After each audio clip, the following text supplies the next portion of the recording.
طاہر عزیز صاحب، پہلے تو یہ پوچھنا چاہوں گا اسٹریٹ اوے، مطلب کہ آپ سے کئی مرتبہ لوگ پوچھ بھی چکے ہوں گے، لیکن you have got ample time, you can talk about it as you like.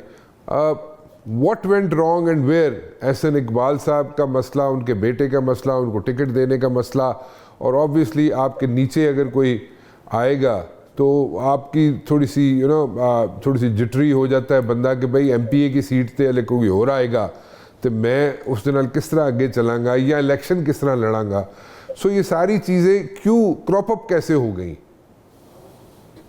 اس میں جی میرے تو خیال میں ہے کہ کافی دیر سے یہ بات یہاں پر تکلیف دہ تھی احسن اقبال صاحب کے لیے، کیونکہ جو زمینی حقائق ہیں سیاسی وابستگی کے، ہمارا ایک پرانا سلسلہ یہاں پر وہ ابھی ایک ساتھ والے حلقے میں آئے ہیں کچھ سال پہلے.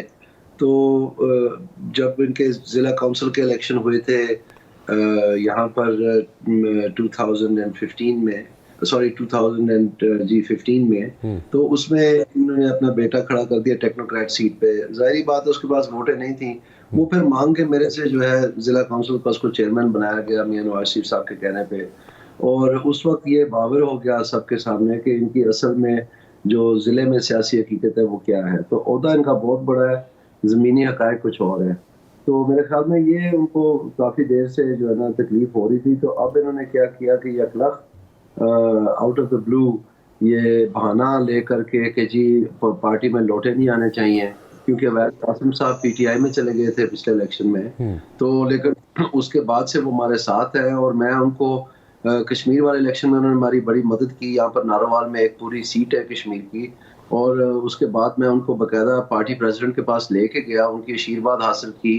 21 اکتوبر کو وہ ایک بہت بڑا جلسہ جلوس لے کے گئے، لاہور والی جو استقبالیہ تقریب تھی پاکستان مسلم لیگ نون کی، اور اوور آل ہمارے ساتھ رہے. اور ضلع میں ویسے بھی جو باقی مسلم لیگ نون کے لوگ ہیں، سارے ایم پی ایز ہیں یا مختلف عہدیدار ہیں، وہ سارے ان کو اچھا جانتے ہیں اور کوئی ایسی بات نہیں ہے. لیکن یکلخت آؤٹ آف دا بلو احسن صاحب نے کہا کہ جی میں نے اپنا بیٹا کھڑا کرنا ہے، تو انہوں نے پارٹی ٹکٹ کے لیے اپلائی کیا.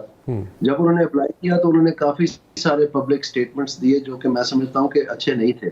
مثلا انہوں نے ان کو لوٹا کہا، اور نیچرلی ان کو پتا تھا کہ میں پریزیڈنٹ کے پاس ان کو لے کے گیا، تو دوسرے لفظوں میں یہ مجھے ہی کہہ رہے تھے.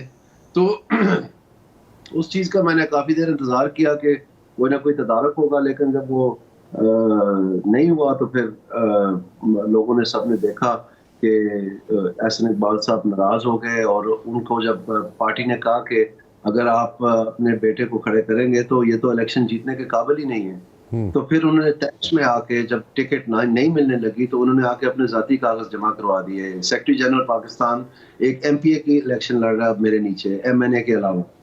تو اس وقت بھی پارٹی نے ان کو کہا کہ جی آپ نے یہ جو کیا ہے اس میں پارٹی کی ایک سیٹ تو آپ کی جیت میں بھی ہم ہار گئے ہیں، یعنی احسن اقبال صاحب کی جیت میں بھی پارٹی ہار گئی. اس کی وجہ یہ ہے کہ حلف تو وہ ایک ہی لے سکتے ہیں چاہے وہ دونوں سیٹیں جیت جائیں. تو جب ایک ہی حلف لیں گے تو یا وہ دیں گے چیف منسٹر کو ووٹ یا وہ دیں گے پرائم منسٹر کو ووٹ. وہ پروسیس جو 3 مہینے انتظار تو نہیں کرے گا کہ بائی الیکشن ہو جائے اور کوئی نیا ووٹر آ کے تو اس میں ووٹ دے گا. سو پارٹی کو جہاں پر ایک ایک ووٹ درکار ہے، تو اس طرح سے جب آپ لیوشلی صرف ایک فیملی ممبر کے لیے ووٹ ضائع کر دیں، چاہے آپ جیتے یا ہارے، پھر سیٹ تو ضائع ہو گئی. تو اس میں انہوں نے سمجھانے کی کوشش کی. اس میں پھر وہ دوبارہ طیش پہ آ گئے. انہوں نے کہا ٹھیک ہے جی 30 سال ہو گئے مجھے پارٹی کی خدمت کرتے ہوئے، میں ایک ایم پی کی سیٹ بھی نہیں لے سکتا، تو آپ NA-76 کا بھی خود ہی فیصلہ کر لیں، ناروال کے بھی خود ہی فیصلے کر لیں. اور مطلب اس طرح کی جو ہے نا بلیک میلنگ ٹائپ کی وہ ان کی زبان ہو گئی تھی. تو یہ میرا خیال ہے کہ پارٹی نے کوئی سمجھداری سے یا سوچ سمجھ کے یہ کیا، یہ مجبوری میں کیا ہے، کیونکہ احسن اقبال صاحب ضدی ہو گئے تھے. کیونکہ بریک ٹائم پہ، سینسٹیو ٹائم پہ اگر secretary general of the party اس طرح کی حرکت کر دے تو پھر وہ نیچرلی ایک نیشنل امپیکٹ ہوتا ہے.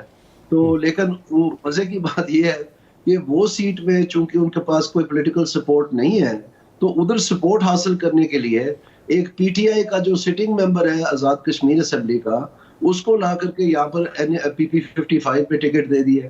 اور NA-55 پیپلز پارٹی کا جو ہے وہ ایک پرانا الیکشن لڑتے رہے ہیں، کینڈیڈیٹ رہے ہیں، ایڈوائزر رہے ہیں پیپلز پارٹی کے، ان کو جو ہے NA-75 کا الیکشن دے دیا، جو پچھلی دفعہ آزاد کھڑے ہوئے تھے ایم پی اے کے لیے اور کچھ 6000 ووٹ لیے تھے انہوں نے. سو انہوں نے اپنے ایک بیٹے کی ضد پہ نہ صرف پارٹی کو تباہ کر دیا ہے, انہوں نے اپنے آپ کو بھی تباہ کر دیا ہے, پی پی 55 کو بھی تباہ کر دیا اور NA-75 کو بھی تباہ کر دیا پارٹی کے لیے. تو جب میں یہ دیکھ سکتا کہ میرے علاقے میں, میرے ضلع میں اس طرح کی جو ہے نا ایک ذاتی آپ کہہ سکتے ہیں خاندان پرستی, پہلے ہی ان کے ایک کزن جو ہے وہ MP ہے اسی ضلع میں, اور ایک نیفیو جو ہے وہ بھی MP ہے, وہ خود وہ MNA ہے, بیٹا ان کا چیئرمین تھا ضلع کونسل کا. اب نہیں آپ کی سیاسی ساکھ بن سکی بھائی, تو اس میں ہم کیا کریں؟ تو اب اس کو لا کر کے تو ایک اور سیٹ جو ہے مانگتے ہیں. تو اس طرح سے پھر ہم بارڈر پہ رہتے ہیں, شکرگڑھ بالکل بارڈر پہ ہے انڈیا کے ساتھ, تو ہم پھر سارے انڈیا چلے جاتے ہیں, وہاں پر جا کے ہم اپنا زندگی بسر کر لیتے ہیں. تو ایسے تو نہیں ہوتا. Any way long story short, یہ سلسلہ چل رہا تھا پارٹی کے اندر.